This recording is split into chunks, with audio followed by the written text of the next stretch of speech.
and running back for your LA Rams, and you're listening to the Best Bell Fantasy Football Podcast.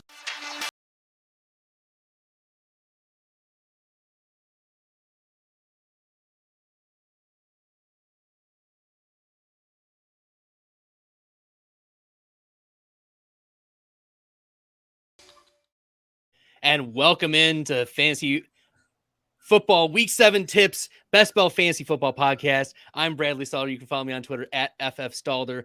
And I have a special guest, returning guest for tonight, DK Millimaker, winner Felix Castro joins me. And we're going to talk a few players that Felix really likes or wants to discuss for Week 7. But before we do, Felix, how are you doing tonight?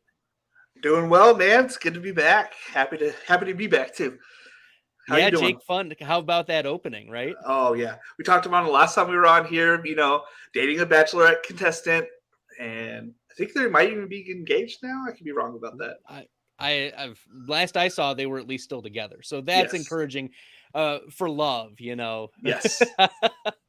Jake Funk, who I think we need an update in that video. He's no longer on the LA Rams. He's on the New Orleans Saints. How does that sit with you, Felix? It's disappointing. I thought he needed the stardom of LA to succeed, and now he's never gonna get out of the shadow of Alvin Kamara. Yeah, and Mark Ingram too. If you can't beat out a 32-year-old running back, I don't know. Heisman trophy. But he is, friend of the podcast, Jake Funk. So have to give him some love. Yeah. Thanks for the intro, Jake. All right, Felix, we're going to kick it off today with your number one player you want to discuss for tonight, and that's Derrick Henry. He is the consensus running back 3 this week for Fantasy Pros. The Tennessee Titans, they get the Indianapolis Colts at Tennessee. The last time, Jonathan Taylor didn't play very well in the last matchup. How do you think this goes for Derrick Henry though in Week 7? I think every time that he plays Indianapolis, they just can't seem to stop him, and that offensive line just handles that defensive line for the Indianapolis Colts, and I can see him putting up 150 with 2 tutties easily again. Yeah, I mean, looking at what Derrick Henry is on DraftKings right now, he's projected 6.5% rostered or drafted at 8,200. He's the 10th most popular projected running back right now. His over-under per RotoGrinders 90.5 rushing yards. They're 41.5 implied points in this game, 22 for the Tennessee Titans. And the last time that he played the Indianapolis Colts, you mentioned it, 22 carries, 147 total yards, had a touchdown. He finished as the running back 8 in PPR. There's encouragement. And what's also encouraging, I think, is the amount of targets that Derrick Henry has had the last couple games. He's had 6, 5, and 2 targets. You can't argue with the big dog getting involved in the passing game, especially with the receiving options that the Titans have right now. Right. And he's going to get the work. And the best part of Indianapolis defense is the cornerbacks. So I don't just see them pushing, attacking that part of the game. I can just see it ground control, wear them out. I think do you know if the linebacker is coming back for the Colts? Last I heard he was questionable. Shaq Leonard. Yeah. Last I heard he was questionable. I can look that up while you stall for me. Because he was on the field for a little bit and then immediately got another concussion and was out for the rest of that game and hasn't been back since. If he's on the field, maybe there's a little bit of a difference, but if he's out again, I don't see how they stop Derrick Henry at all again. And because it was a huge lead they got right off the rip. Shaq Leonard out for Week 7. He's only played 1 game this year after suffering that concussion. This seems to be out of precaution. So looking at how the Indianapolis Colts have done against running backs in general, I know that Derrick Henry had his smash game. The Colts have on average only given up, where are they? They've given up 24 fantasy points to the running back position in PPR. So that's a respectable amount. And if Derrick Henry is getting the majority of the carries, like that seems like a pretty solid ranking too. Like he's not going to fall down pretty far from running back 3. Maybe we see a couple other spike weeks from other players, but putting the big dog at running back 3, I think is a good spot. I agree. All right, before we get into your next player, we've got some listener questions. We'll just keep sprinkling these in. First, Zachary Hugh, thanks for tuning in. Do you guys think JT or Breece Hall for Burrow is fair? In a Superflex league, I don't know what league is. I'm assuming that it's Superflex because it would not be at all fair if it was a 1 quarterback league. So assuming Superflex, what do you think, Felix? Assuming Superflex, I think that it has to be Superflex because if not, then you take JT all day, right? Right. You take that deal if you get it. You know what I mean? Because I think I don't know. It's a weird question. What do you think? I would say in a Superflex league, if I have okay, I'm viewing this as a luxury pick, right? Right, yeah. Like JT or Breece Hall, I'm banking on Breece Hall being a running back 1 moving forward, and he fits a similar profile. I'm not worried. I've never been worried about Michael Carter. That bit me in the butt the first couple weeks, but now Breece Hall has taken over this backfield. If I can, let's say that I have Geno Smith as my quarterback 2 to upgrade from Geno, or even I'm looking here at the quarterbacks that are available. Oh, let me cancel that. Looking at the quarterbacks that fall into, why is the quarterbacks not showing up? Oh, that's weird. Anyways, if like a Jared Goff, I would not trade. I would want to upgrade from Goff to Burrow, trading one of those running back 1s, because running back 2 is the most replaceable piece in all of fantasy football. We're seeing that even this week. We're going to talk about later in the live stream, Felix and I are going to talk about a couple of the running back 2s that are just coming off the waiver wire pretty fresh. What side of the deal are we going from? Is he giving up a JT or Breece for Burrow? Or he doesn't say. It doesn't say. So I would say it's fair. I mean, if you could keep JT and trade Breece, obviously, I would say if you're on that side of trade Breece away for Burrow if you can, and keep JT. But if you're on the other side, I would say, hey, trade Burrow for JT. You know what I mean? That's what you want to upgrade. Yes. Yeah. There's a clear tier shift from JT to Breece Hall, despite the fantasy. Trading Burrow away. So I would try to get JT if possible. But I wouldn't feel bad if I got Breece Hall either. No. So Zachary, I wouldn't feel bad. It's also a solid backup quarterback. Don't. If you have, why are my rankings not updating? That's so frustrating. Let me see if I can do one thing. Maybe that'll work. Okay. Yes, it did. If I can have as my quarterback 2, Derek Carr, I'm okay with Derek Carr as my quarterback 2. Yeah. Or if I have, and maybe we can springboard into something that's off script here, Jimmy Garoppolo.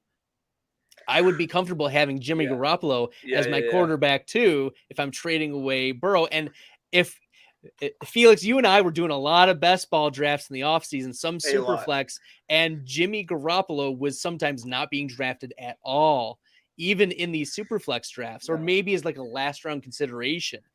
He was left for dead in a lot of our drafts. Yeah. So I'm pretty bullish rest of season on Jimmy Garoppolo. I think he's safely a top 14 option and maybe a top 12.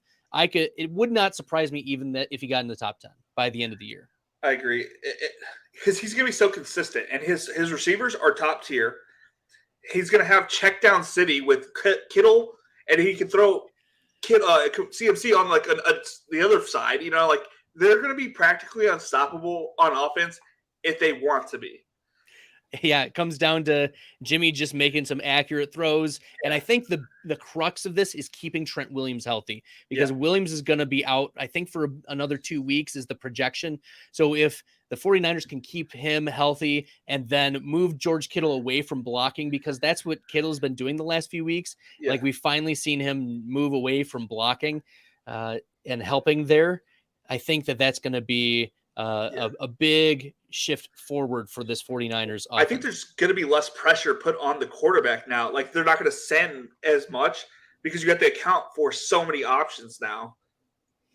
It's gonna be tough. Good question, Zach. Zachary, appreciate you popping in. Mark Maloney, trade Pitts for Waller. I want Pitts. I don't want Waller. Personally. So obviously you want Pitts for this week because Waller is inactive. That's the most obvious thing. I'm worried though about this Atlanta Falcons offense because they're finding ways to win without passing the ball. With like 10 completions. Yeah. Right. It's not That's good. the concern for me is like the coaching staff views wins oftentimes as more important than involving their fantasy assets, which Arthur Smith has come out and said. I know.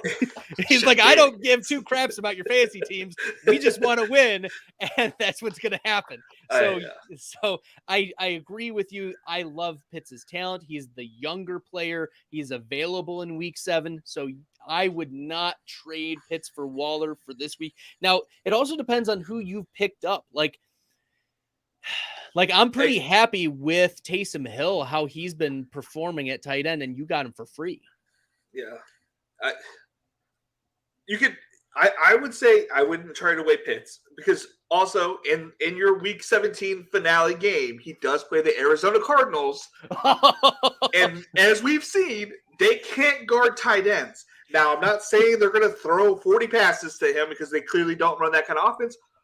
But the 7 passes that they do complete, a couple of them will go to Pitts, and he will score a touchdown. This is factually correct. I mean, even looking at what Juwan Johnson did against the Arizona Cardinals, 5 receptions, 2 receiving touchdowns. And Felix, I'm glad that you only have from this high up because we don't know if you're wearing pants after talking about Kyle Pitts week 17. Yes, sir. All right. After that awkward comment, let's keep moving. Mark wants us to pick one rapid fire: Sutton, Deontay, Alec Pierce. Well, to go into the Derrick Henry scenario, they're going to be down.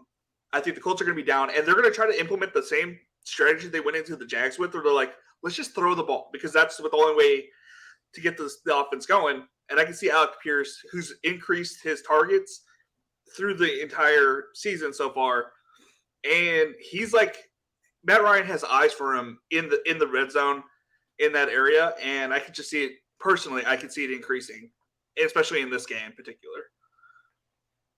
I love it. I love it. Well, that actually allows us to springboard into our next player that we want to discuss, and that is Alec Pierce, baby. It's almost like we've primed the pump. We have this all planned. We have a show sheet and a script and everything we're working from.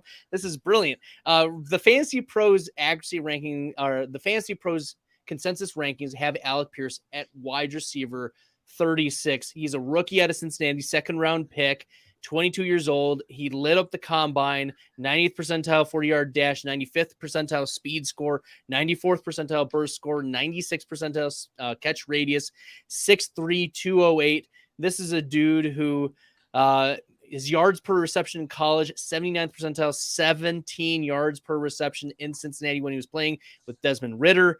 And now he's had a 13-14% target share so far. It's respectable for a rookie, but we've seen his snap share increase every week, about every week. He was in the mid 40s for the first 3, and then we saw almost 60 week 5, and then 72 in week 6. He did okay. I had very high expectations for him. He still finishes wide receiver 25 week 6, but had he not caught that touchdown, we're talking 2 receptions for 30 yards, and that's not doing it for you. But he faced one of the most difficult cornerbacks in Shaq Griffin in Jacksonville. So Tennessee now not the same. Terrible. Yeah. Even playing only 46% of snaps week 4 against Tennessee, Alec Pierce, 4 receptions, 80 yards, 12 fantasy points in PPR. What do you think about Alec Pierce going into week 7? I'm pretty sure that like he's still getting out snapped by Paris Campbell, but I think when he's in the game, like I said earlier, Matt Ryan has eyes for that guy, and he's like unstoppable practically off the line. And then this Tennessee defense is just awful against the wide receiver so far this year, and I can just see him getting another one of those big games because they're going to be behind because Derrick Henry is going to be running all over them. So they're going to be trying to play catch up the entire game. For those interested on DraftKings, he's projected to have 7.1% selection, 4,600 on DK. He's the 20th most rostered or projected rostership per Roto Grinders. 3% right now for me. Yeah. So, he's this is an interesting matchup because the Tennessee Titans are 5th in wide receiver points allowed this season. So it's a pretty good matchup, as Felix mentioned earlier. So, yeah, wheels up for Alec Pierce in this matchup. I want to be significantly higher than consensus on Alec Pierce. I think wide receiver 36 is very low. I agree. Okay. Let's take a look at a few more comments here. Sprinkle it in. Mark Maloney continues start 2 running backs, CMC, Aaron Jones, and Mostert. I mean, it feels like a slam dunk to me, but let's see what you're thinking, Felix. I know I'm probably off my rocker a little bit because I'm not going to start CMC, even though he'll probably end up with 14 points. I'm going to go with the Aaron Jones Mostert. One, because the Pittsburgh defense against running backs has been pretty off the last few years.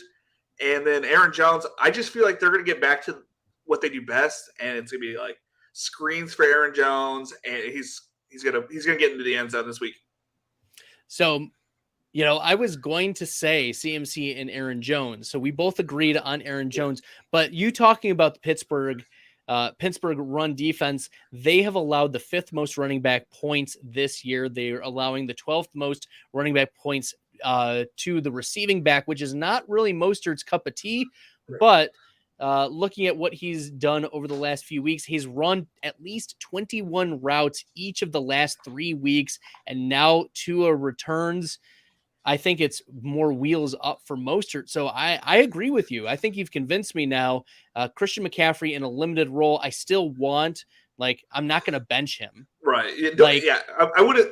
It's hard to say that because it's like they already commit. Like, they didn't commit, but they like verbally said like they're going to try to get like 14 to 20 snaps for him, which is like great, but it's like he's not going to get all of those. But they're going to try to get to him in the red zone. So when he does get it, he's going to be so close. Does he score? Like, you're playing the touchdown game and not really the yardage, typically what he deals with. See, my perspective for Christian McCaffrey is that they're not going to use him a lot in the first half, and they're facing Kansas City. Yeah. So I feel like the Chiefs are going to be pushing the ball against a tough defense, and then eventually offenses do figure out defenses. And then the second half, when the Chiefs start moving the ball more down the field and start scoring more, I could see the 49ers saying, you know what? We brought in this guy. He's better than Jeff Wilson. We traded what we view as a late round first pick for Christian McCaffrey. Yeah. And we need him to win because they cannot afford to go 3-4. I agree. Okay. So there you go. You're not benching CMC. Sorry. It's tough. I mean, I think the we agreed upon though is Aaron Jones is you're locked in, and I think you can make your pick between the other two. But as the Packers fan, they better use him because I was actually looking at the splits in the 3 games that they lost. Aaron Jones averaged 9 carries. In the 3 games that they won, he's averaging like 14 carries. Okay, they just need to get him more involved in the passing game. I feel like he's not. They've been trying to like put more on AJ Dillon in the passing game and less for him, which is whatever. But it's like we know like if Aaron you're Jones, targeting Jones or right. Like I don't know. Targeting I Jones feel like or they're Dillon. just trying to outsmart themselves. Yeah, This is exactly what Aaron Rodgers was talking about when he was asked, what does the offense need to do better? And he said, simplify. Yeah. Simplify. Get it to your best playmaker. Yeah. Okay. Let's keep it going. A couple more questions, then we'll talk about another player here. Start Dameon Pierce or Jonathan Taylor? What are you thinking? I'll let you go first on this one. Jonathan Taylor, I think it's pretty clear that he's going to play. He's getting the Tennessee defense, which is a tougher run defense. I'm not going to say that that's not true, but Dameon Pierce also faces the Vegas Raiders, and they're a tough run defense as well. I view Pierce as like he's going to have to shift into the receiving back role, and I'm not convinced that that's a good role for him. Jonathan Taylor, though, we've seen over this season, he's run 20 routes in as many games this season as he has the rest of his career. So the utilization for Jonathan Taylor, I think, is going to be there. I'm not worried about Nyheim Hines at all. And I know that Dameon Pierce is going to want, like, the coaches want to get him that many touches. I think that Jonathan Taylor is going to be pretty heavily involved and more so in a more even matchup. I don't know, man. This is so tough because, I mean, I have like 90% him in the big board. So, like, every time I see Dameon Pierce, I just get excited. But, like, he's like one of my favorite players. It's just like, because I saw it from the get-go. Like, he's just going to dominate.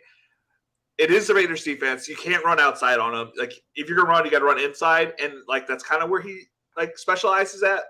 So I can, and like, how much are they going to bring back Jonathan Taylor? Is he going to be a full go? Are they going to limit his snaps? Like, how are they going to treat him?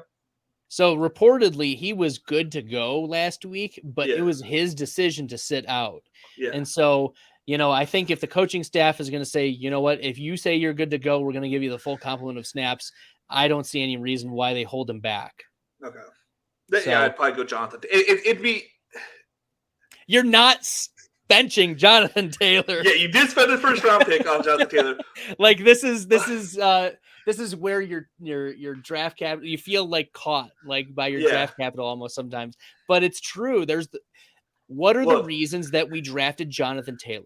He had a good offensive line, and yes, the Colts have had some injuries on their offensive line, but we drafted him because he's a generational talent. We drafted him because he had shown extreme upside, but also now he's getting involved in the routes, and this is exactly what we wanted to see from him this year, and we're getting it from him. He's just fallen on the wrong side of variance. He has one total touchdown this year.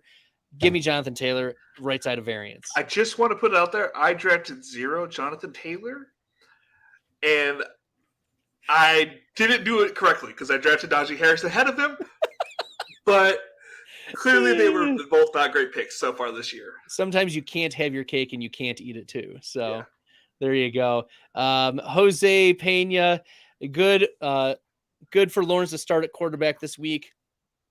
Goff. Maybe it's Goff or Lawrence to start. It's probably auto-corrected. Yeah, that's okay. Sorry, Jose. Goff or Lawrence to start at quarterback this week. Could we not have asked this like for a better setup for look, it's almost like we sent out our show sheet to everybody and said, hey, ask the questions about the players we want to discuss. And that's because Jared Goff ends up on the show sheet. Thanks, Jose. So Jared Goff is the Fantasy Pros expert consensus quarterback 17 this week. I want to be a little bit higher on Jared Goff.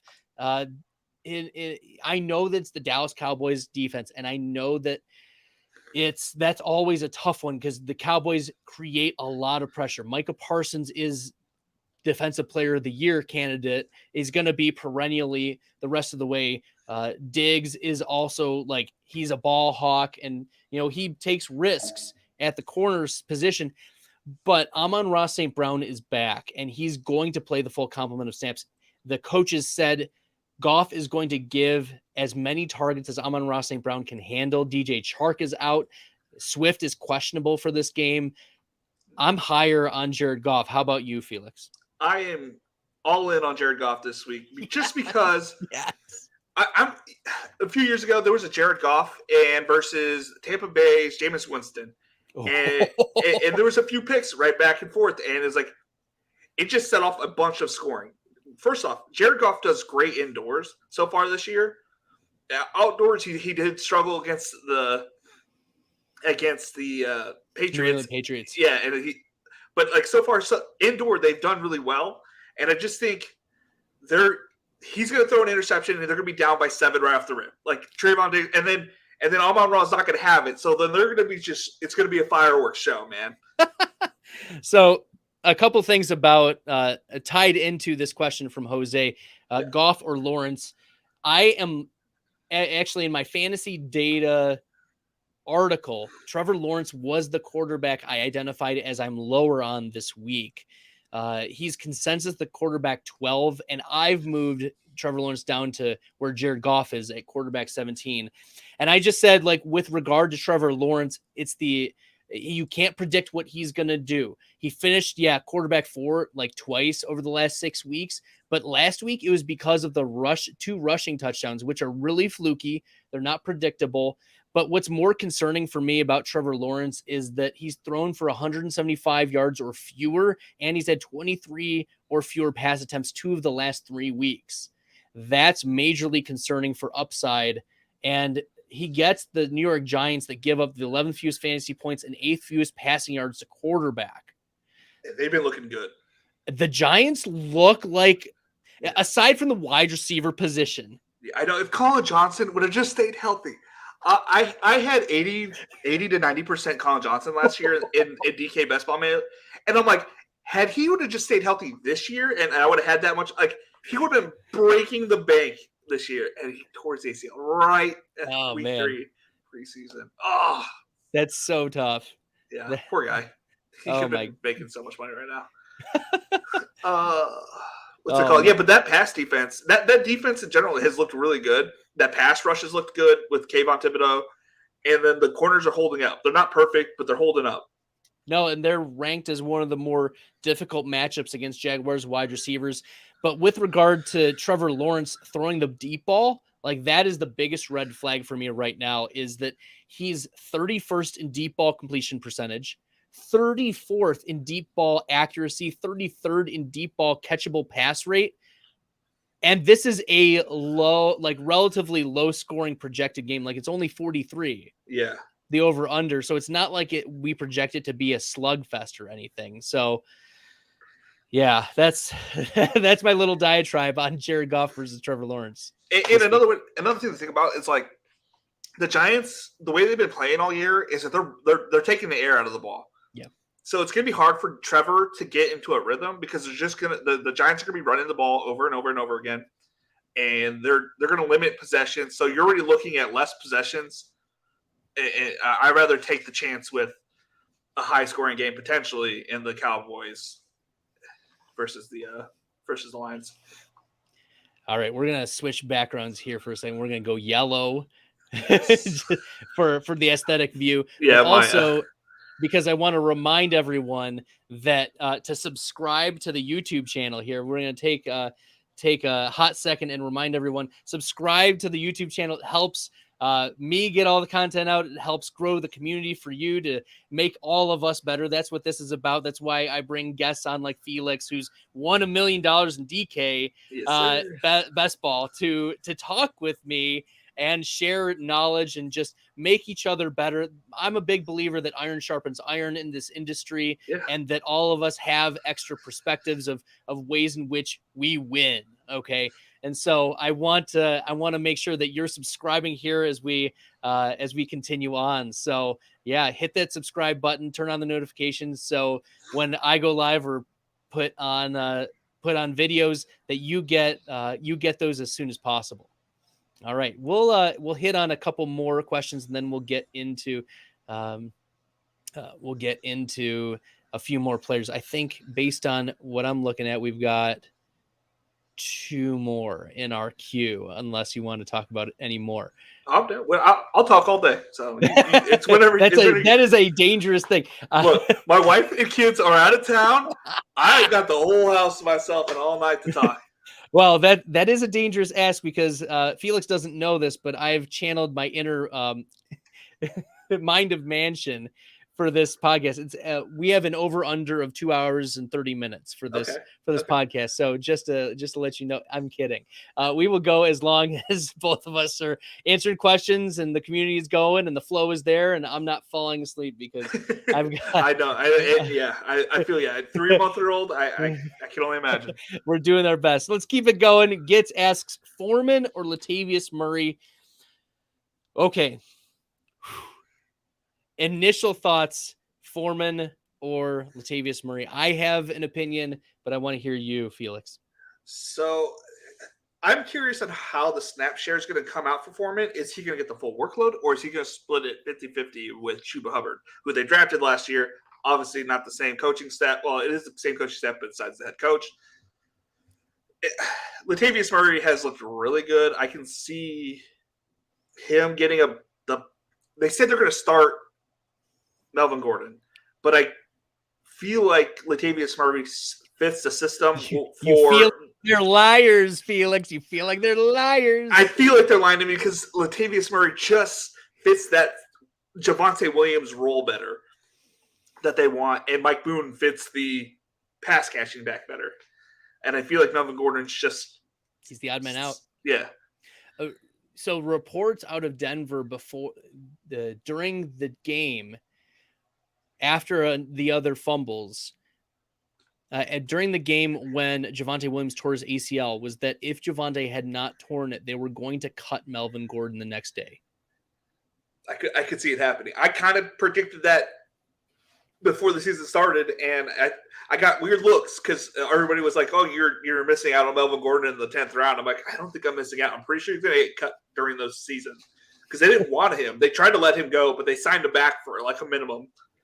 Yeah, no, it was vet minimum. Yeah. I agree with you. I did like how Latavius Murray looked in the game. Like his film was popping. He looked pretty dynamic. Mike Boone, unfortunately, it feels like the coaching staff's not willing to give him like that full role. Yeah, he was brought in by the GM, but not like the GM and the coach were not brought in the same year. So, but looking at what Donta Foreman has done in subbing in for Derrick Henry, I think it comes down to, is he going to get the hot hand right away? If the answer is yes, he's going to beat out and hold down Chuba Hubbard and just destroy Chuba Hubbard. But if Chuba Hubbard gets a carry and looks like the part, Lord knows what's going to happen, because I think that Foreman is the more talented player, but I am taking the Carolina Panthers' word that it's going to be the hot hand approach. And if Foreman is not getting that hot hand right away, he's not going to. They're playing the Bucks. You know, like they're not. There's no way he gets the hot hand this week. Going against Devin White and the other back row, I forget his name. Like, there's no way they're gonna. Neither of them. Hubbard's not gonna get it either. I'm saying like neither of them this week. I wouldn't be surprised if they get shut out. Like this could be very bad. I've been onslaughting my hand builds like the Bucks on that team. Like they just might just get wiped off. Like PJ Walker, like he's not a threat to anybody. No. Yeah. And did you see the screenshots of PJ Walker's depth of target floating around Twitter? Like with literally almost all of them were at the line of scrimmage. Like there was one that was maybe like 10 yards down the field. All of the other ones it looked like a R squared of like 0.9, you know, if we're looking at the correlation line as the line of scrimmage, it looked like it was pretty strong. Okay. It's not great. It's strongly correlated. I didn't think I would get some nerdy math in here, but look at us, Felix, look at us. Okay. Let's keep it going. In need of a tight end. I have Waller, have been let down. Yeah, you have been let down. Sorry, Nani. Should I trade Olave and Montgomery for Goddard? You should not. I would. You should not. I would say you should trade Waller and Montgomery. Yes, that's the right move. And keep Olave. Keep Olave. That's what I'm saying. Yeah. Sorry, my brain wasn't. I am not trading Chris Olave unless I'm getting like Mike Evans back. Chris Olave has been an absolute monster. Target monster, for them. Did you watch that game? He was just getting every throw to him. And no, they were just trying to trying to get downfield, and the Cardinals are just keeping everything in front of them. But like, it was like, okay, well, I'm gonna run a curl route, a 10-yard curl route, and it's coming. And they kept just throwing it at him because they gave it to him. But so I don't know how much of that is junk or it doesn't matter. Or doesn't real. matter. Doesn't matter to me. I don't look. Week 2, he had 13 targets. Week 3, 13 targets. Week 5, he had 6 targets in 45% of the snaps when he was out. He had 14 targets this past game. Like, as long as Michael Thomas and Jarvis Landry are out, this dude's going to get a 40% target share. I agree. And I just hope that Jameis starts to play again, because he'll throw the deep ball in for big. I mean, I know he caught a big ball from Dalton last week when he got the concussion, or 2 weeks ago, but like, I think his game sets up better with Jameis in the game. I agree. I really like Jameis Winston.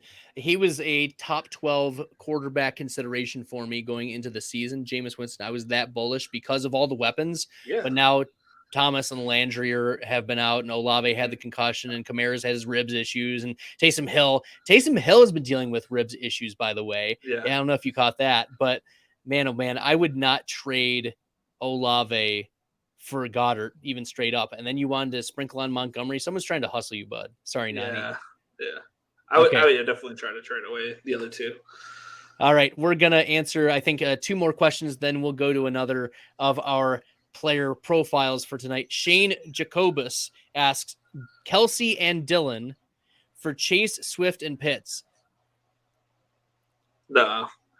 You get Kelsey for. I mean, I'm assuming this is just a redraft league and it's just for this year. Yes. As much as I love Chase, you can't get rid of Kelsey. He's one of 2 right now, and you know he's getting 13 targets or whatever amount, and he's going to probably get a touchdown every week. Chase has T. Higgins that he has to compete with, Hayden Hurst, and whatever his name is, the coach, constantly runs the most basic offense of running on first down over and over and over again. It's so frustrating, but like, you're so much safer with Kelsey and Dillon. I wouldn't get rid of them. Swift has kind of been injury prone so far this season. Pitts has been inconsistent. We already talked about like how they're not really throwing the ball. So I personally would be on the Kelsey Dillon side. Oh man, the way I see it is virtually Kelsey for those 3. Yeah. And I would do that trade. Yeah. Like that, because I don't think AJ Dillon doesn't move the needle one way or the other. Right. But I think that's a fair trade if it's Kelsey for those 3. Like, I'm not saying like it's unfair, or I'm saying like I would, that's a doable deal. Yeah. That's which players do you like best? Like, and at that point, like, I think that I love Chase, but I'm also a Swift stan. So like, oh no, trust me, I got a lot of Swift, and I'm a little sad because I started off so hot in best ball, dude. I know, so hot in best ball, and then it's just like, I was double tapping Swift and Barkley at that 1-2 turn. Yeah, I was getting Najee and Swift. I was getting Mixon and Swift. That first week felt so great, so good. So I think it's a fair trade. Felix prefers the Kelsey side. I prefer the Chase Swift Pitts side. But you've listened to what we had to say about it. You can make your own decision. We think it's fair deal. Yeah. All right. Last question, then we'll go on. Keep going. What do you think of Debo rest of the season? Zachary Hugh back in the comments. I think go first, yeah. Yeah, it's my turn. My turn, Felix. Yeah, your turn. I would say my concern with Debo, I think that he's still going to be like a wide receiver 2 plus the sprinkling of the rushing. My concern is that it's not a redundant skill set. It's just a redundant usage or opportunity. Both he and Christian McCaffrey catch the ball out of the backfield or pretty close to the line of scrimmage. Both he and Christian McCaffrey rush the ball.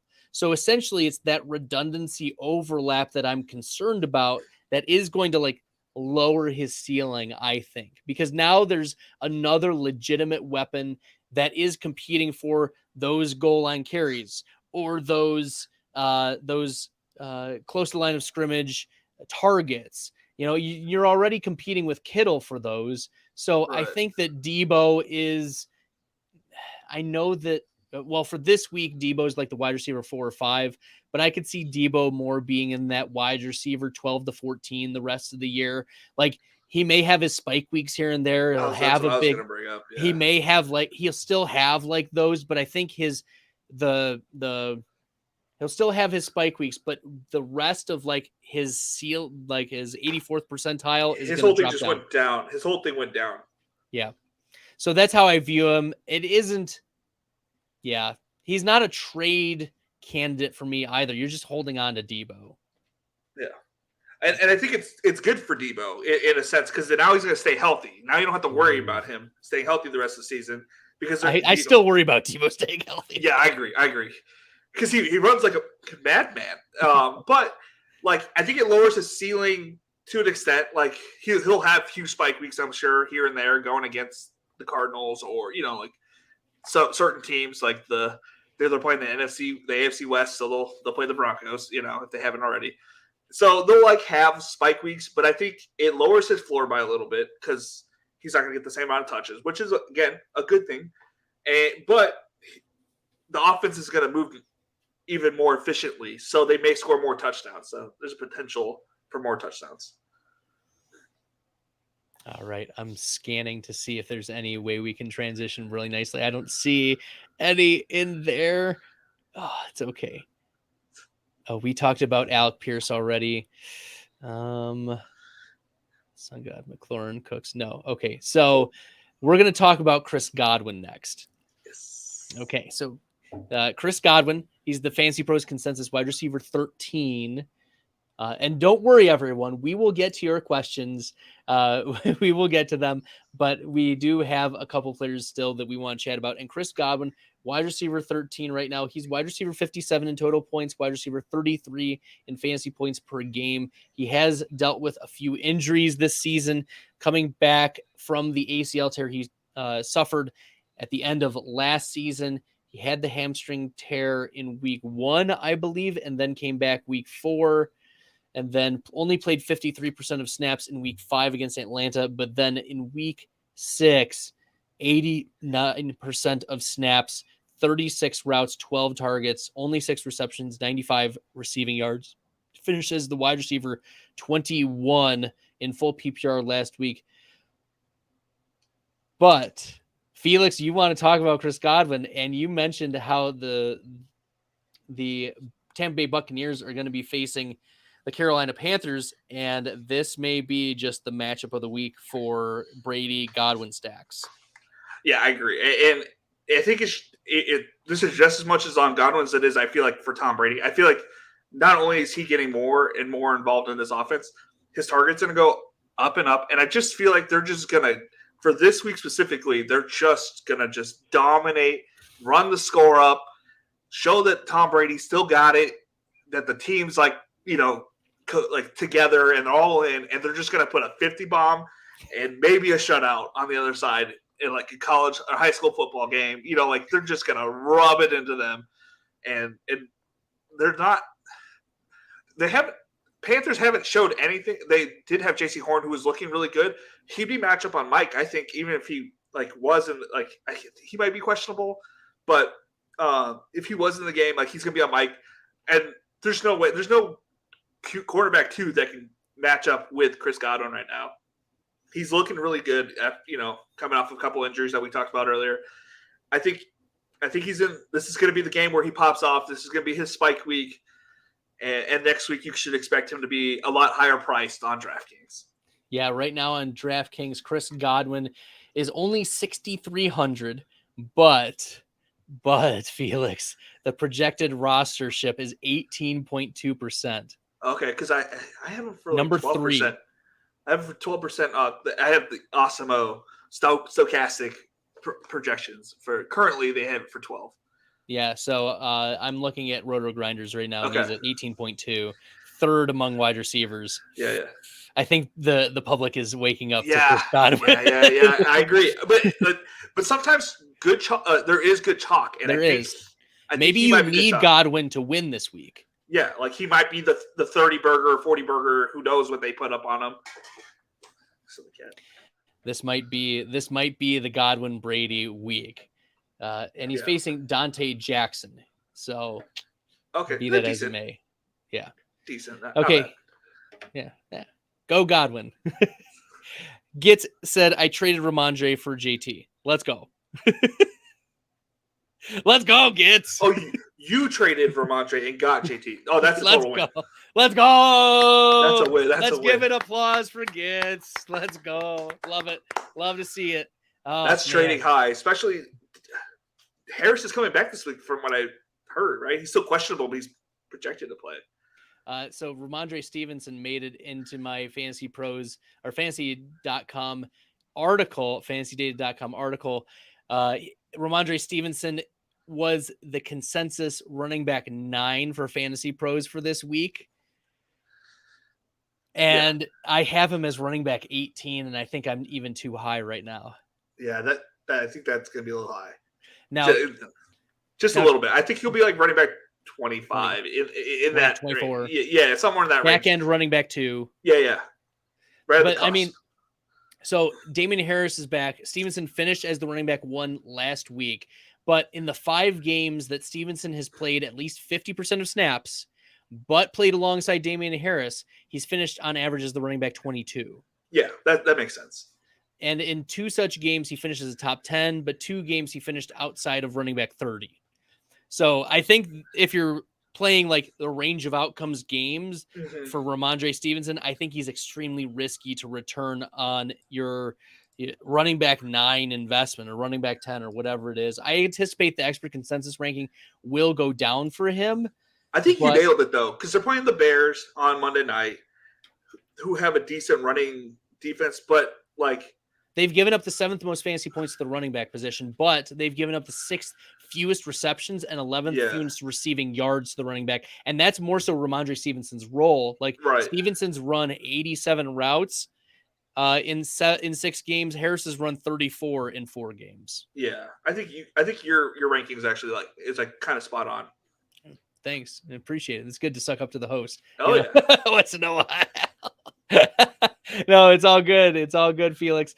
So for those just joining us, Felix Castro has joined us, and we've been discussing for the last 47 minutes about some of his favorite DFS players, but also answering some of your start-sit questions. So pop them into the comments. Make sure you're following Felix at Crying Buffalo on Twitter. Also subscribe to his YouTube channel, Best Ball Nation. He's been crushing it in the DFS streets. So make sure you give him lots of love in the comments and on the socials. Let's keep it going though. Jose's okay. Sorry, just a sidebar question. Sorry, have you been doing well in DFS or in the showdown slates? I've done some sprinklings here and there. Yeah. I haven't hit like the big times on. I won 2 showdown slates this year. Nice. I won 5,000 on one entry for it was the Washington versus Detroit game, and then last week I took down the Falcons and 49ers game. I won. It was like a $3 which I've been getting. I don't know. Another sidebar. I've been playing Rainmakers, which super profitable for me so far, and just getting a whole bunch of $3 tickets and just playing with those. And it's I would turn that $3 into $90, and it was totally awesome. Yeah, so make sure you're following Felix on all of the socials because he's got you. Okay. Yeah. For Rainmakers, I got you. I'm a pro at Rainmakers right now. I love it. Okay, but not a rainmaker. We need you to tell us who's going to reign in the fantasy points. Jose, in particular, needs 2 of these 3: Ramondre Stevenson, Tyler Lockett, or Wan'Dale Robinson. If you need high upside, I'm not sure exactly what you need specifically, but if it was me, I like Lockett and Wan'Dale for some big spike weeks this week. There's so many receivers out, and I feel like they were making the offense a couple plays just for Wan'Dale, and they made it in the red zone. They made a play for him to score. So I don't know if that's every week. I don't know exactly, but Lockett's in my eyes is the secure person for one of those 2. And he can go either way for Wan'Dale or Stevenson. Yeah, so Gitz is adding, he doesn't know how bad the Lockett injury is. The reports were that Tyler Lockett had a tightened hamstring during the week. He didn't practice, but he expects to play. He's expected to play. He is expected to play. But with regard to Wan'Dale Robinson, we keep hitting on the players I highlighted in my fantasy data article. So taking a step back, Felix, I highlight one player that I'm higher on per position and one player I'm lower on per position. And we've already hit on Trevor Lawrence. We've hit on Jonathan Taylor already, who the expert consensus had him at running back 11. I have him at 4. Okay. Ramondre we've hit on, and now we hit on Wan'Dale Robinson as one of my higher ranked wide receivers. He's consensus wide receiver 48 this week. 48. Yeah. I have him in the top 36, so I moved him up 12 spots. And I said, it's not just that Robinson's the healthiest wide receiver for the Giants. And I said that it's not just Jackson. It doesn't hurt, though. It's not just that they get Jacksonville. It's that he nearly doubled his snap share from his first game to his second game, more than doubled his routes run, and he quadrupled his targets from his first to his second game. The former second-round pick out of Kentucky is like crushing. He crushed it against the SEC, almost a 40% target share at Kentucky. And he was an early declare. He's been targeted this year at a 35.7% clip on his routes. So of the routes run, more than a third of them, he gets a target. Now, granted, like it's a small sample size. Kadarius Toney's out. Kenny Galladay's out. Fine. I don't care. We're talking just about week 7. Yeah. And Wan'Dale Robinson, you mentioned that they're scheming him, but that's reflective in the data, right? I think getting Robinson up to 40, even 50% of snaps gets him into that 6 to even 8 target range. And with a player as dynamic as he is, I wouldn't be surprised if, he even gets in the top 24 for this week. I do think it's a lower scoring game like we talked about earlier, but out of the options that from the Giants, like I feel like it's going to be Saquon until he breaks his shoulder, and then it's going to be Wan'Dale on like him and Slayton and I guess Sills. I'm not really actually sure who gets the other targets, but David like Sills. I mean, if you're going to tell me Daniel Jones is going to look out there, I'm like, all right, Daniel Bellinger, and then Wan'Dale Robinson. Like, that's who I'm looking at in the passing game. If Saquon Barkley, too. Yeah, if he's out there, yeah. Yeah. Okay, Kyle Grove asks, full PPR trade offer. Trade away Bateman and Dillon. Receive Keenan Allen. Full PPR. I'm keeping Bateman. I would turn down that trade, personally. I would need to see more of a full roster. I think Keenan Allen is in a full PPR ahead of Rashad Bateman, but if you can afford that, fine. But in a vacuum, I agree with you, Felix. Like if it's just a 1-to-1 player, like we talked about AJ Dillon's kind of like a throwaway piece. It's not like one way or the other. Personally, I have a lot more Bateman in best ball. So like the way I look at it is like I value Bateman a lot more than I do Keenan. I had 0% Keenan. I drafted my first share in this like underdog resurrection draft, but like that was my first share. You know what I mean? Like, I don't know. I had a lot of Keenan in the drafters, which is probably why I've been stinking the first couple weeks, and I've been stacking with Herbert. And it's like, God help us. Yeah, drafters, man. They just took my money. They just took my money. It's a donation. Can I write it off? Can I write it off? It kind of is for me. I said it that much. All right. Emil Collier is asking, is Swift playing tomorrow? The last that I heard, DeAndre Swift should be playing tomorrow, but let me take a look at how he's what the DJ news. Chark went to the IR. He did. He is officially questionable. We have not received any update aside from he is questionable. I think he plays. The plan was for Swift to come after the bye. Right. And so I anticipate he plays. And even in limited snaps, like week 2, he already had started, having issues with injuries. Mm-hmm. Week 2, he still finished in half PPR as the running back 4. He's in 2 of the 3 games. He's been a top 4 running back. He looks so good out there. Like when he's out there, that offense was humming. So I'm like, I hope. Can they put like a one of those plastic bubbles around him and just like just let him roll, man. So nice. if he plays, you're putting him in your lineup. Yes. Okay. Lucius Varenas 44 need one wide receiver and a flex. Etienne, DJ, Cooks, Pierce. He's leaning Cooks and Johnson. The Giants led the league in defense against short passes to running back. I'm still revving up Etienne. He's at over 100 total yards each of the last 2 games. I can't ignore that. Deontay Johnson, it's going to be Kenny Pickett, I think, this week as starting, and we've seen him heavily target George Pickens instead of Deontay. So I'm a Pierce guy this week, so we did talk about Pierce already. And the Cooks, he's starting to get less targets than Nico, which one of my guys was Nico Collins this year. And I just think that he's getting less and less targets. So I personally would go to Etienne as well. And I think that's the right way to go because Deontay Johnson, there's a lot of weapons there, and they're not really spreading it out. And we have questions about this Pittsburgh offense, major questions. So yeah, but they're going against the Dolphins. Yeah. Defensive backs, which have been kind of and it's kind of a revenge game for what's that defensive Brian coordinator? Brian Flores, yeah. Thank you. And revenge game narrative. Let's drive that into the streets for sure.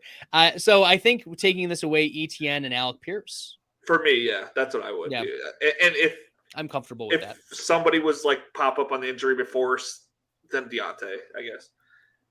But next question, rapid fire, trade Josh Jacobs for the Sun God and McLaurin. I want the Sun God. Whatever that means, yes. I want the Sun God. I will trade Josh Jacobs to get St. Brown and Terry McLaurin. Yes, if you guys go back and watch the podcast with me and Bradley here, we loved ASB, and we both talked about how they're running Josh Jacobs into the ground, and that Zamir White is going to take the shot. Well, I've talked about it a few times by week 12 or so. And Josh Jacobs, this is the sell high of sell highs right now. Yes, I agree. Like sell high on Josh Jacobs. This week he's going to sell even higher. So if you could get Sun God and something else, this is his best matchup, and then he's going to go downhill. So. Yep, I agree because they get the Houston Texans this week, and the Houston Texans give up the most fantasy points to the running back position. Yes, you're starting Josh Jacobs this week, but I would trade to get the Sun God.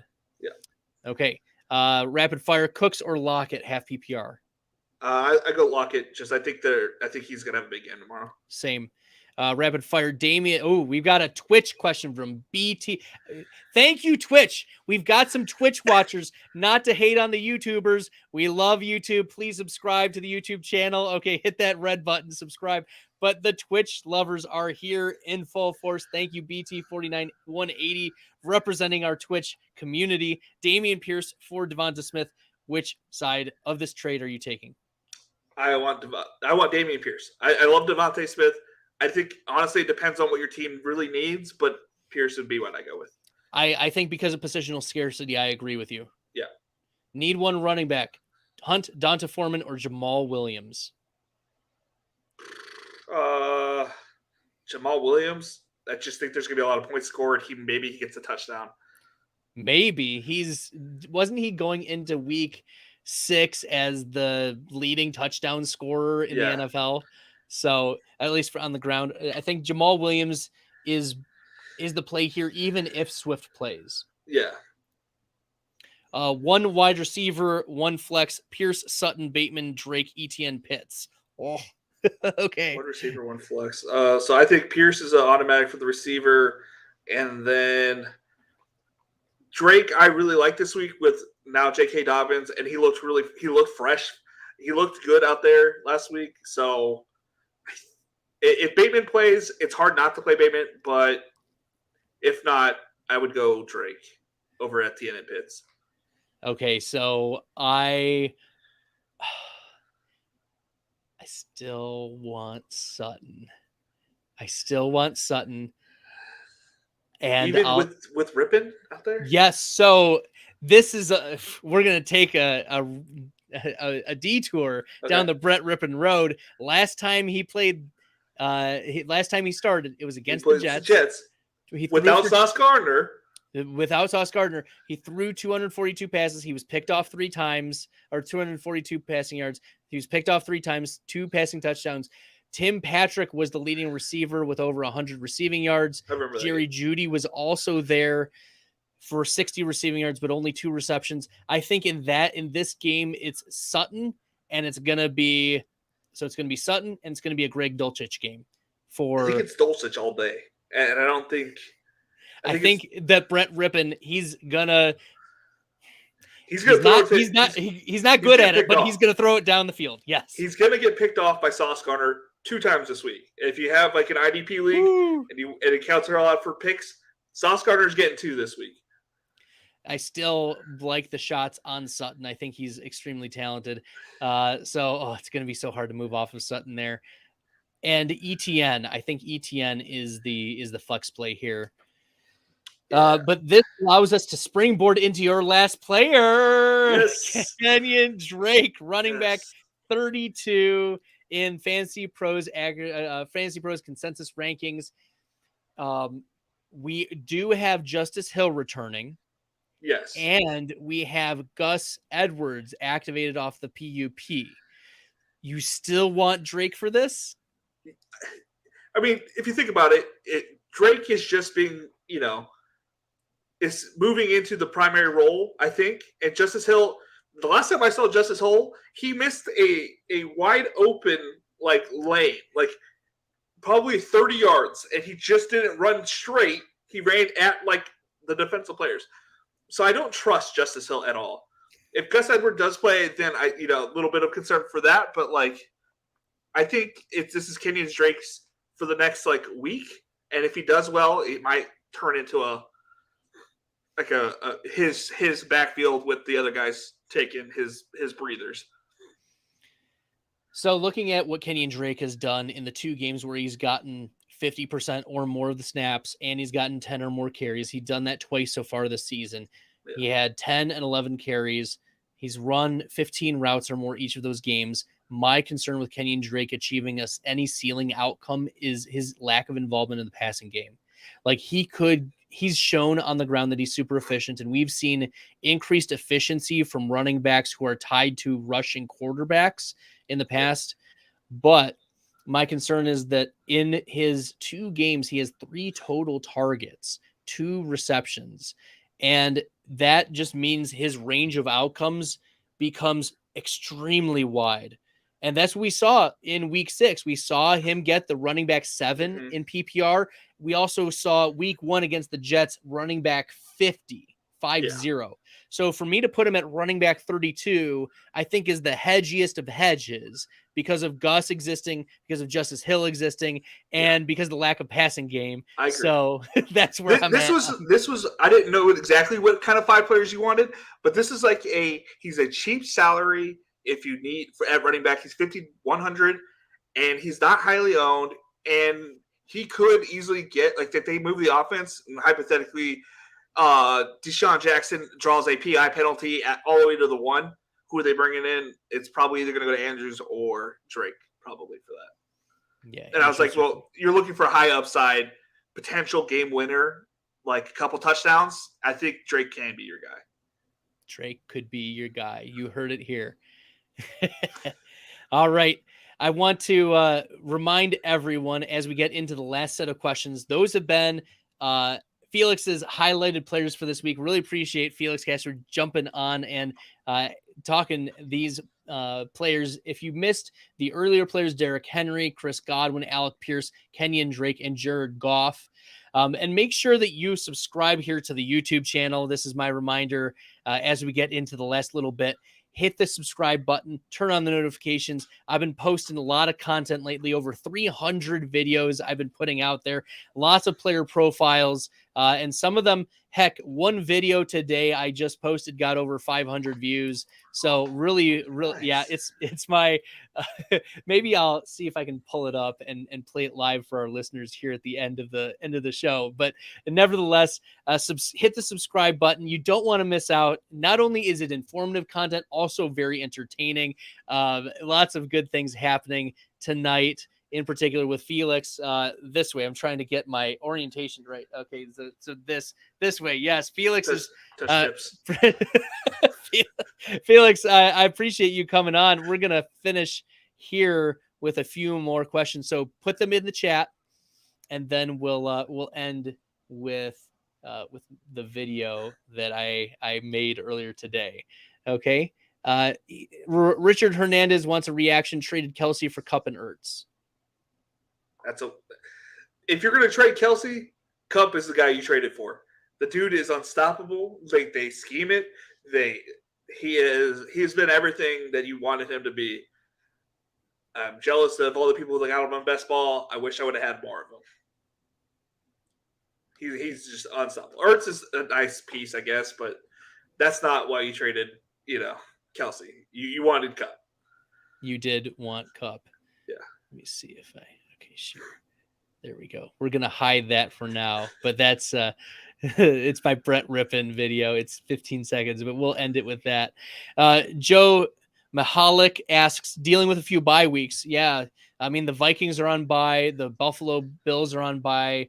I said the Vikings, Eagles are on bye. Rams? No. Yeah. Who? Yeah, Rams, right? Yeah, the Rams are on bye as well. Yeah. So he's dealing with a few bye weeks. Team's looking strong, but need to figure out the flex. B-Rob or Bateman, full PPR? Bateman, I think I would put Bateman. If he starts, I put Bateman in. I think the running the defense for the Packers is fairly decent. There's not he split a lot of shares last week, I feel like, with Antonio Gibson. I think I would go Bateman in this one. Yeah, the coaching staff for the Washington Commanders came out and said that they regretted not getting Antonio Gibson involved more. My concern also with Brian Robinson, he is not involved at all in the passing game. He is an absolute zero in the reception. So, we've seen Antonio Gibson used in that way. There's also JD McKissick on this Commanders team. So I think that Bateman is the play here instead of Brian Robinson. I have been fading Robinson. He bailed me out. I told everyone in week 6 to start Brian Robinson, and I was only right because he fell in the end zone. Yeah. Right. It wasn't like a smash play, but the touchdown. I almost took down that tournament. I had Dante Pettis as my captain that day, and I had everything. And then the Curtis Samuel dropped that touchdown. I would have won $1 million. I mean, what ifs? Whatever. Curtis Samuel. I have like a 33% share of Curtis Samuel in my best ball leagues. I have a 1% share. I did not believe that he was going to do anything, and I was wrong. I was wrong. That's okay. It's good to get these out in the open right now because Lord knows Fantasy Receipts is going to find us. I was right about Jahan Dotson though. So yeah, well, he's not playing this week, so yeah. He did tweak his hamstring. It did look a little weird. Yikes. Yeah. We'll keep it moving for the sake of time. Keenan Rucker asks, I have Tom Brady CMC. Okay, so a whole host of players. He's 2-4. What's wrong with his team? Well, I'll tell you the number one thing wrong with your team, Keenan Rucker. You're not going to like it. It's that you have Jerry Jeudy on the team. Jerry Jeudy and Dalton he's got 18 yards since Cooper Rush has been the quarterback. Well, he's dealing with the MCL knee injury, but yeah, look, Keenan, this is why you need to subscribe to my channel. If you would have earlier, you would have heard me on every single video rip down Jerry Jeudy. Like every single video, round 4, round 5. I even did a TikTok to, in a minute, I'm gonna need you to, okay, I'll recreate it just now for Felix, just because I know he wants this for the fans, the things I do for you. Okay. Yes. in a minute, I'm going to need you to stop drafting Jerry Jeudy in round 4. That's what I needed you to do, is not draft Jerry Jeudy at all. I have in 150 drafts in the Drafters PPR, I have a singular share of Jerry Jeudy after he dropped 2 rounds. And that's when I was willing to take Jerry Jeudy. And it was still too early. One singular share in 150. And he hasn't that's proven why anything. He's proven nothing. Yeah. If you listened in March, I was doing it in March, April, and May. May, I put out a podcast saying these were the 10 riskiest players, 1 per each round. And I nailed 9 of those. 9 of those 10, I crushed. I absolutely nailed 9. And Jerry Jeudy was one of them because I said, looking historically, Jerry Jeudy, you needed him to be what Cordarrelle Patterson was from 2020 to 2021. You needed that kind of ascension, and everything needed to go right. Yeah. And it has not gone right for Jerry Jeudy. So, Keenan, I appreciate you jumping in. I don't want to take this as too much bashing. I'm just being, being playful with you here. I'm teasing also you. How many people are in this league? Because CMC, Kamara, Swift, and Lamb, those are all first and second rounders. Maybe I don't know if you made a trade, but how many do we start here? Because, and also Tom Brady kind of washed. I wouldn't, That's like a 7th round pick, right? Yeah. He was 7th, 8th round in the offseason. Nevertheless, Keenan, what I need for you there were probably lots of trades, Keenan, is what I'm guessing. Yeah. Okay. Oh, he adds some. It's 10 team PPR. Okay. He traded Jalen Waddle and Kenneth Walker for CMC yesterday. Would you have done that? No. I think Waddle is entrenched in this offense, and obviously Kenneth Walker is a top 10 running back from here on out. Yeah. So I mean, I personally would have done it. I get it. CMC is a hot name.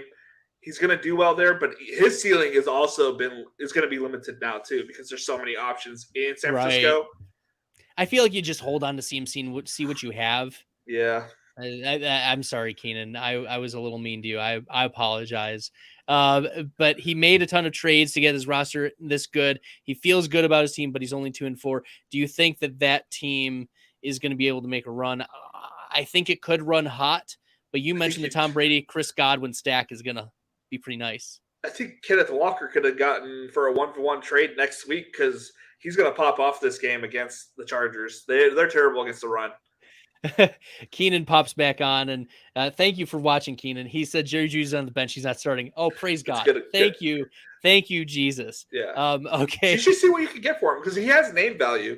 You might be able to get you said you had Dalton Schultz and Taysom Hill. You could probably trade him for a decent maybe somebody wants to Hawkinson, get him off his team. I think Hawkinson is still integral part of the Lions offense. I wouldn't maybe throw it out there. It's comments like that, Felix, that make me question whether I want to bring you back on. I have TJ Hawkinson as my tight end 17 this week.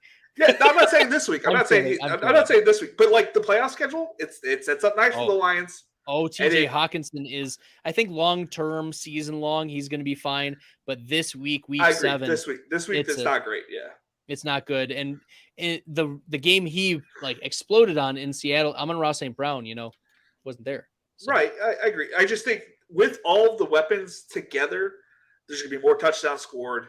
And then Jameson Williams comes. They're just going to open – the offense is going to open up. It's going to be a big flower like week 13.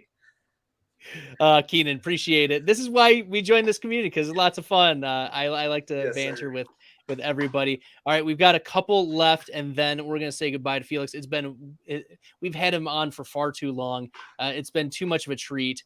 I don't know if that's too much of a good thing. Is never a bad thing, though. So TS asks CMC or Jeff Wilson. He could play both. Mostert's in his flex. Yeah, I'd go with Mostert and CMC. Yeah. There's only downside with Jeff Wilson, honestly. Yeah, you're just gonna be disappointed. I think he may get a big run, but Mostert again against the Pittsburgh defense, I don't see it as nothing but a plus for him. I know that we talked about it, they're better against a certain type of his skill set, but the Pittsburgh just let me down a little bit. All right, we'll keep it going. Javier asking, struggling with MT being out and Patterson Who should I flex this week? Dylan Njoku or Donta Foreman? Dante Foreman is. I don't think so. It's not the guy. So it's between Dylan and Njoku. I think I go Njoku. Who are they playing? I already forgot. The Cleveland Browns are playing the Baltimore Ravens. Yeah, it's tough because you're going against the Washington defense for Dylan. They're going to pass the ball. I'll probably go with Njoku here. Yeah, that's tough, but I'd go Njoku. All right, we'll keep going. TS asks Trevor Lawrence is a good play for the stream ? I would say no. No, if you listened to him earlier, he told you all about it. It's not a good play this week. Okay. TS says Mostert or Ayuk for the flex. I go Ayuk, but that's for high upside. San Francisco gets the Chiefs this week. The Chiefs, they have a pretty solid secondary. I would lean Mostert here. So, yeah, whoever you like, pick it. Yeah. TS. I don't think you can go wrong either way, to be honest. No. London or Mooney? Bears going to Patriots. I'd go London, I guess, personally. I'm going London as well. Okay. Boo up JFDDDD have to start 3 Cowboys players this week. I'm sorry. No, that's a good thing. I think it's a great thing. Start all of your Cowboys and Lions. If you have nothing but them, perfect. It's going to be a shootout, baby. I'm sorry, because you have to live with the fact that there's going to be this chatter pre-game about, is Cooper Rush going to be better than Dak Prescott, blah, blah, blah, blah, blah. That is the only downside to this game, okay? And that's a media-driven thing. It's not a fantasy thing. It has nothing to do with football. The guys that are playing, Dak is a good player. Yes. I don't think he's a great player, but I think he's a good player, and he's got good offensive skill set, like good weapons. I think the offensive coordinator is finally coming around, Kellen Moore, with the right play calls and everything. And he's got so much going for him this week. And it's against the Lions, you mentioned, and they're playing. It's going to be in a dome, so we're all good there. And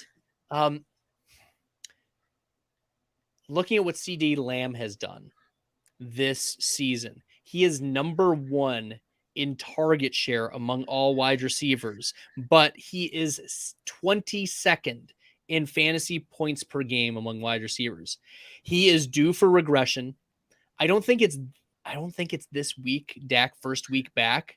I don't think explosion game. I think this is like a bounce back game from Michael Gallup. I think everyone gets involved. Akuda's been locking people down. I think it's Gallup this week, and I think it's a lot of Gallup. Yeah. So I think that CeeDee Lamb gets to improves over the course of the season, his fantasy points per game, but I don't think it's this week where he makes that massive jump into that elite tier. So yeah, maybe we are a little pessimistic about CeeDee Lamb relative to what it could be, but Cowboys, you're starting Dak Prescott in most cases here. Yeah. Calvo asks, what's up guys? 2 questions. Hurst or Freiermuth? Hurst. I agree. Really? Freiermuth, if he's active, actually, I think I would go Freiermuth. I just feel like he's on the cusp.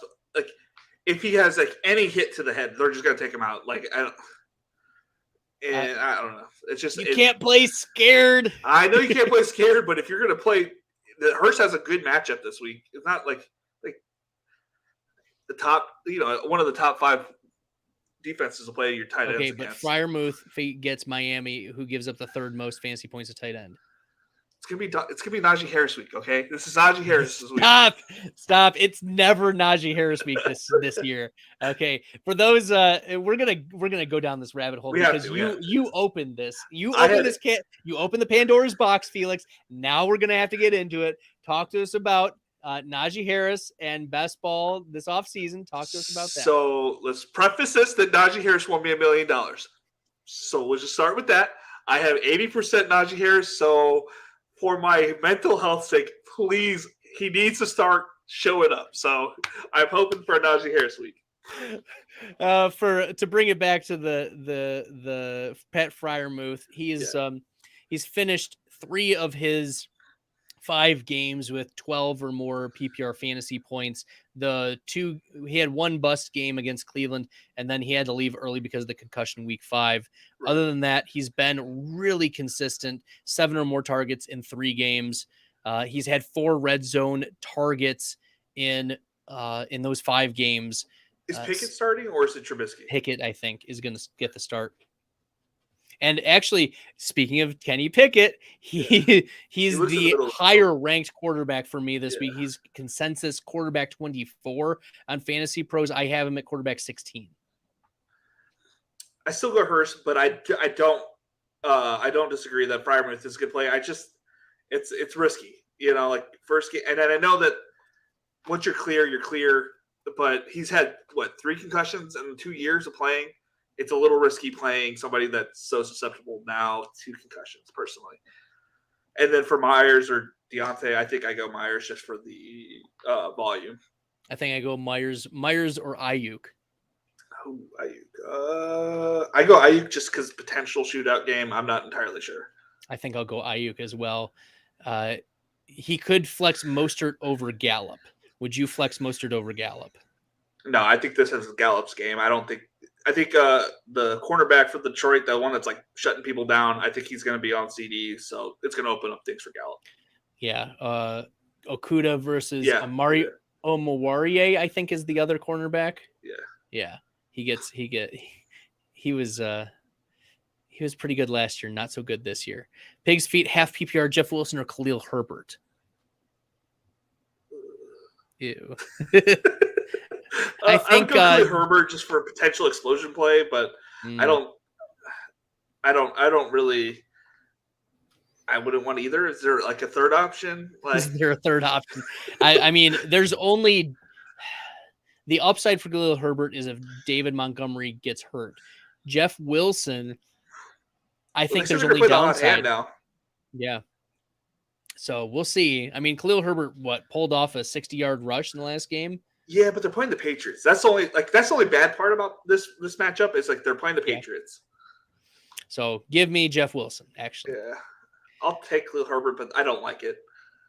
TSS, Garoppolo, Brissett, Goff, Jones, blah, blah, blah, blah, blah. We talked about Goff, and if it couldn't be Goff, I would go Garoppolo. I think – who are the Falcons playing? Is it shootout potentials? Cincinnati? I mean, they're going to have to put up points, which could involve a lot more rushing yards for Mariota.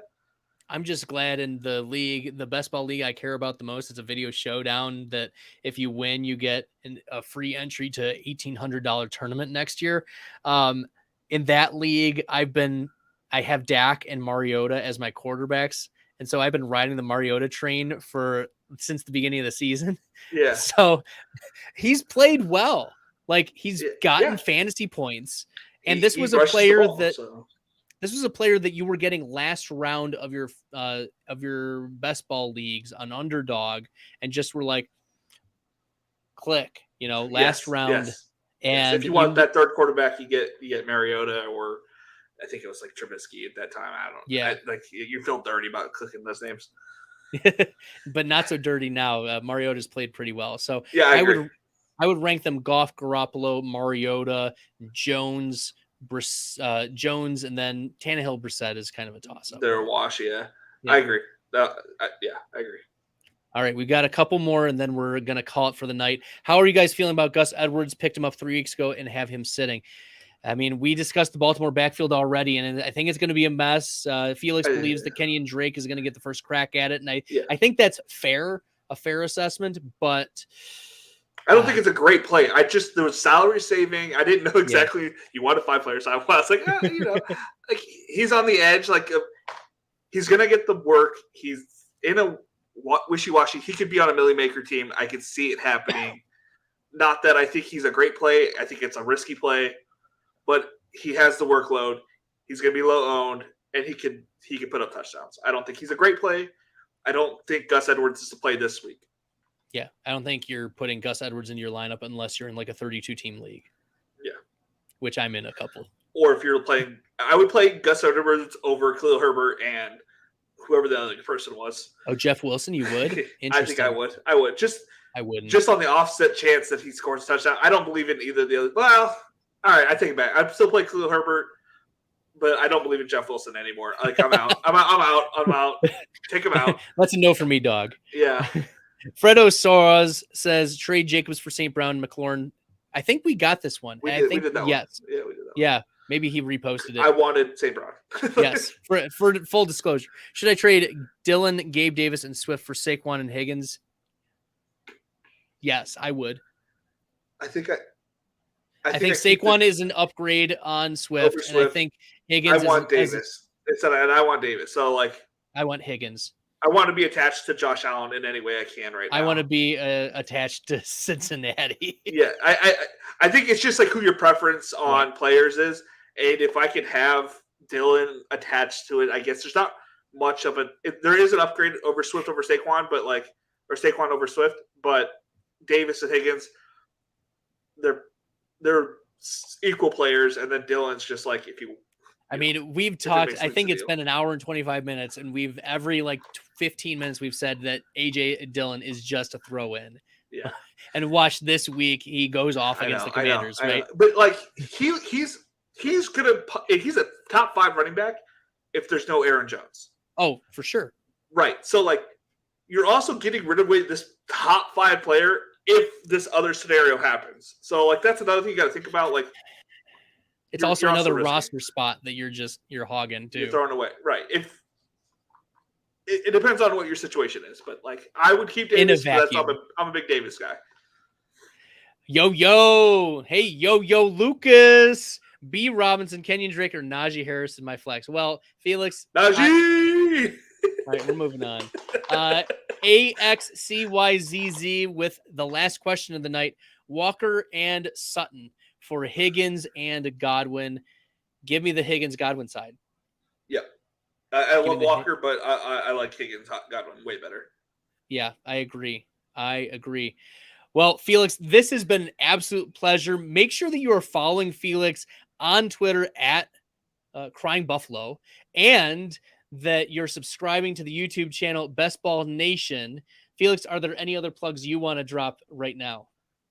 I do 3 shows typically a week on Best Ball Nation on YouTube. Make sure you're following Bradley over on this side of me, and he's a good follow. We both agree that Elijah Moore needs to go to the Packers. And thank you, King. Oh my gosh.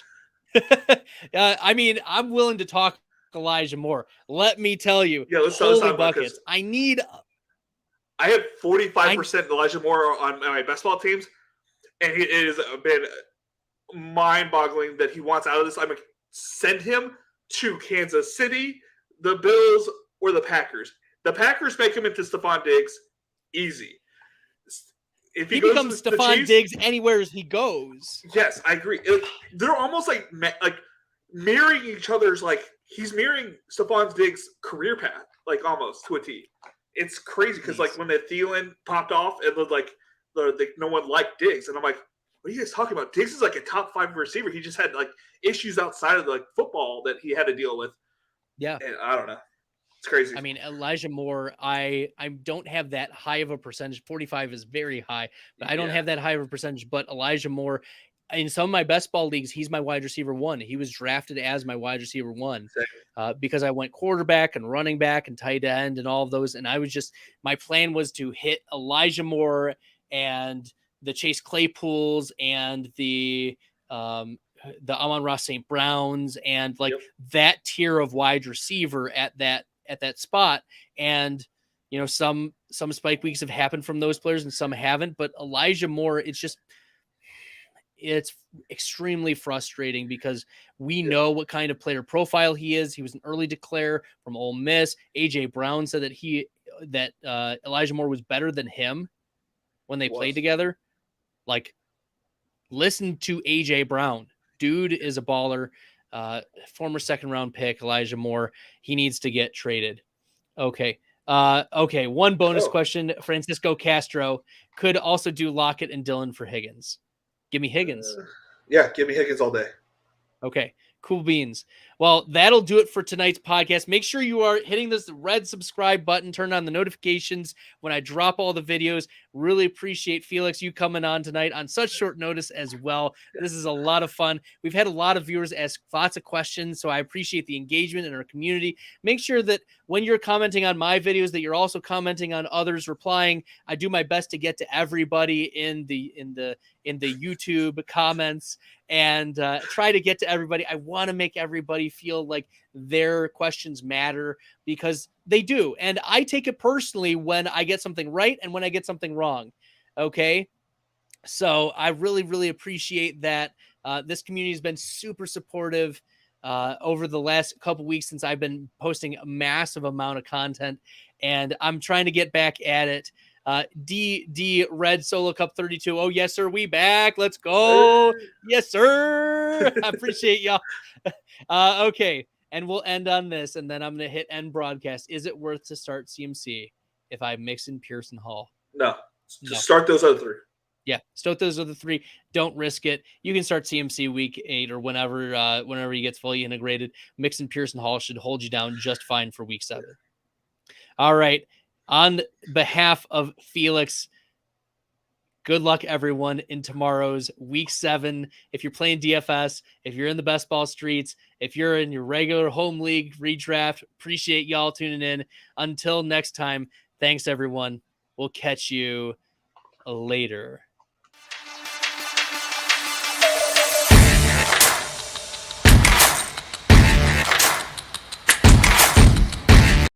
Oh, I forgot.